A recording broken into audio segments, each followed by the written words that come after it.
Clàssica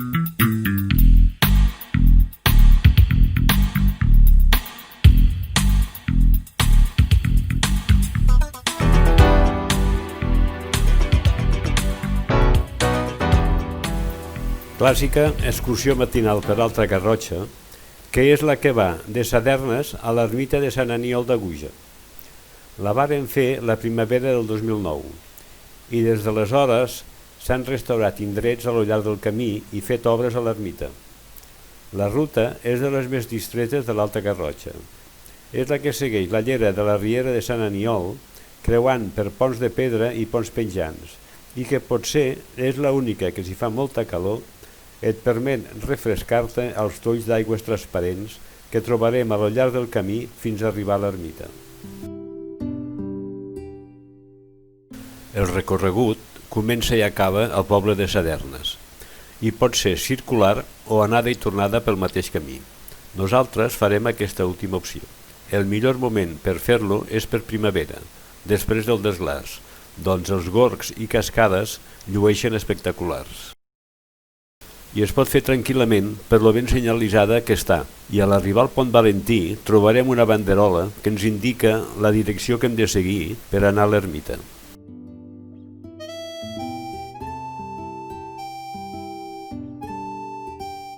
D'octubre a març, si matinem, podrem aparcar en un dels aparcaments que hi ha a l'alçada de Pont Valentí, que ens estalviaran una mitja hora de recorregut.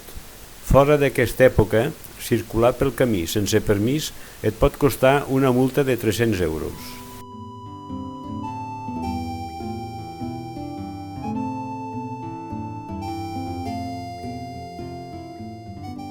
Aquesta ruta és d'aproximadament 16 quilòmetres entre anar i tornar, i el temps de recorregut és de 4 a 5 hores, depenent de les parades. S'inicia al pàrquing de Sadernes i arriba fins a l'ermita de Sant Aniol de Gúger. I si caminem una mica més, podrem arribar al Salt del Brull, passant abans pel Gorg Blau, que és el més bonic de tot el recorregut.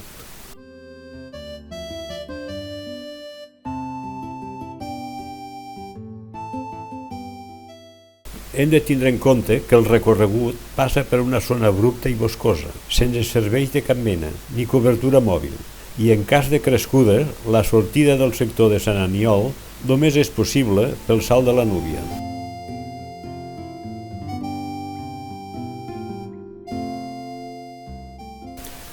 Recomanacions. En els trams que travessem el riu cal tenir cura especial amb les roques humides, ja que rellisquen molt. I sobretot informar-se de la previsió del temps abans d'anar i evitar d'anar en els dies que hagi plogut o estiguin previstes precipitacions. Sobretot, respecteu la natura i manteniu-la neta.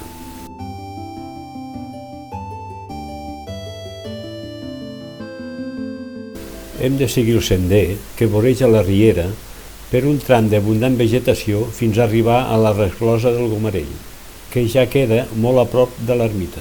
Però abans creuarem el riu un parell de vegades, per un pont penjant i sobre les roques de la llera del riu.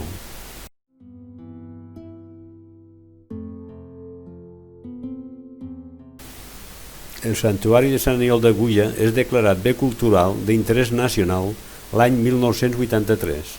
Segles enrere hi havia una gran tradició de pelegrinatge a Sant Aniol, perquè es creia que el sant curava el mal d'ulls amb l'aigua que raja de la font de l'Abat, situada al costat de l'església.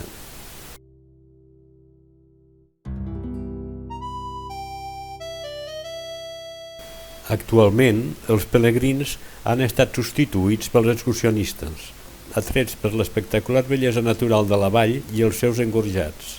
Si bé cada diumenge de Pasqua a Granada, s'hi continua celebrant l'aplec dels francesos, que reuneix gent de la Garrotxa i del Vallespí, i que als primers anys del segle XX fou descrit a l'obra literària La punyalada, de l'escriptor olotí Marià Vayreda.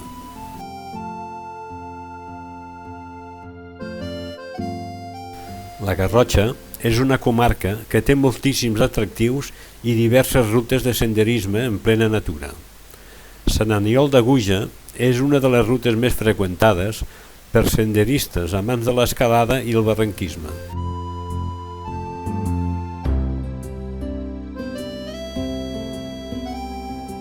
Un cop dinats i descansats a l'ermita, ens enfilem muntanya amunt per anar a veure el Gor Blau i acabar el Salt del Brull. I arribats en aquest punt, posarem fi a la nostra sortida del dia d'avui, girant cua, recollir el cotxe i ja anar cap a casa.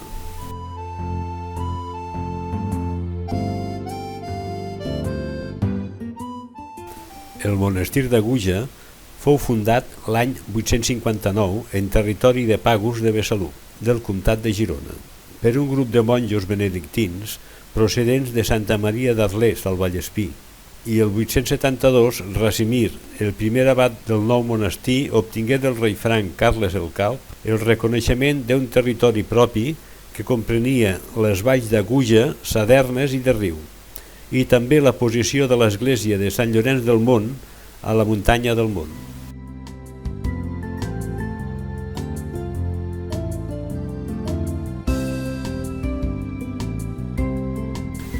Aguja, però, era un monestir molt petit amb una comunitat reduïda i estava situat en una zona excessivament aïllada i de migrats recursos i incapaç d'atraure'n més.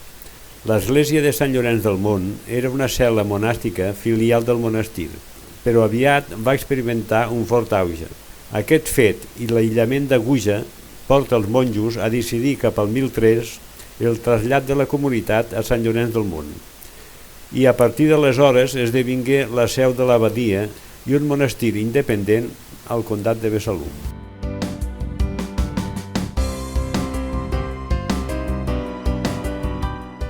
Ens diu la tradició que Sant Aniol vingué des del Vallespí a Aguja a fer penitència, fins que fou descobert el seu amagatall, va ser pres i tornat a França, on fou martiritzat.